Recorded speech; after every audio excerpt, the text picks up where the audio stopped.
Israel ने Syria पर भी हमला किया है। ये बड़ी जानकारी आपको दे रहे हैं। सीरिया के दक्षिण पूर्व में अटैक किया गया है। दमिश्क और होम्स में लगातार ये हमला किया गया है। एयरबेस और एयर डिफेंस सिस्टम पर भी निशाना साधा गया है।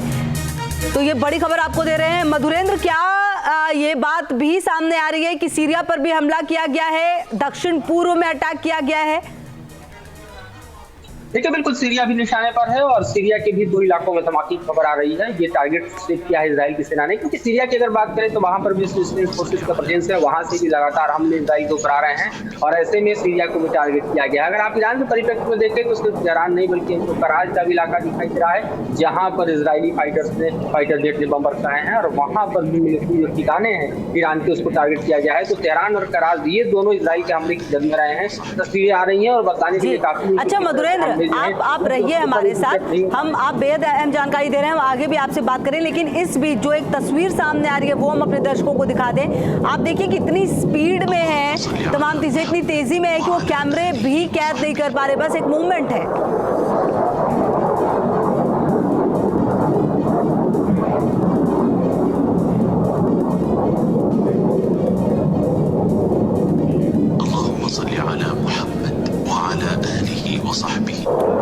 देखिए तस्वीरें भी लगातार हम दिखा रहे हैं। अच्छा मधुरेंद्र, आप अपनी बात पूरी कीजिए और साथ ही साथ ये भी बताइए कि जिस तरीके से ये पूरा हमला सामने आया है, जिस तरह से इजराइल ने पूरी प्लानिंग के साथ पूरे हमले को अंजाम दिया, और सबसे बड़ी बात मधुरेंद्र, अमेरिका भी इसमें इन्वॉल्व है, मतलब इन्वॉल्व इन द सेंस कि अमेरिका को, जो बाइडेन को ये तमाम चीजें पता है।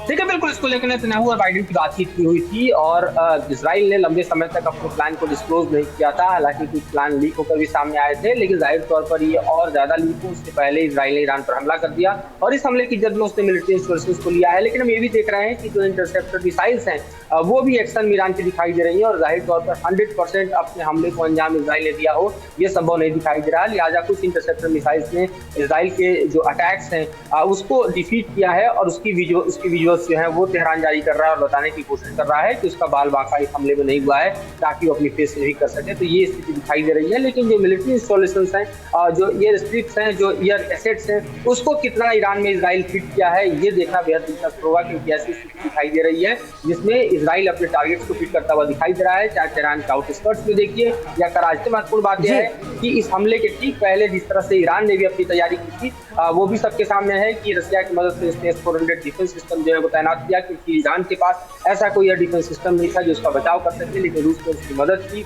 उसको S-400 की बैटरी डिलीवर की और उसकी बैटरीज की डिलीवरी के बाद हमने देखा कि उसको पास भी एक एयर डिफेंस सिस्टम मजबूत हुआ। इस बीच हमने देखा कि किस तरह से इजराइल ने भी अपनी तैयारी को अंजाम दिया, क्योंकि उसके रिटेलिएशन से, अगर जो अर्ली प्लान था उसके मुताबिक तो जो ईरान के न्यूक्लियर साइट्स थे और साथ ही जो वाइल्ड कंट्री थी उसको भी हिट करना था। तो ऐसे में इजराइल को भी अपनी तैयारी करनी पड़ी और उसने अमेरिका से हार्ड जैसा एयर डिफेंस सिस्टम दिया, जो कि दुनिया के बेहतरीन एयर डिफेंस सिस्टम में माना जाता है और उसका इंटरसेप्टर मिसाइल जो है वो तकरीबन 200 किलोमीटर रेंज में काम करता है। तो ऐसी स्थिति भी है कि ईरान अगर रिटेलिएट करता है, ईरान अगर हमला करता है। ठीक है, आप रहिए मधुरेंद्र हमारे साथ। इसी बीच जो एक बड़ी खबर आ रही है अपने दर्शकों को वो बता दें, ईरान ने अपना एयर स्पेस बंद। न्यूज नेशन अब व्हाट्सएप पर खबरों के ताजा अपडेट के लिए न्यूज नेशन के इस QR कोड को स्कैन करें।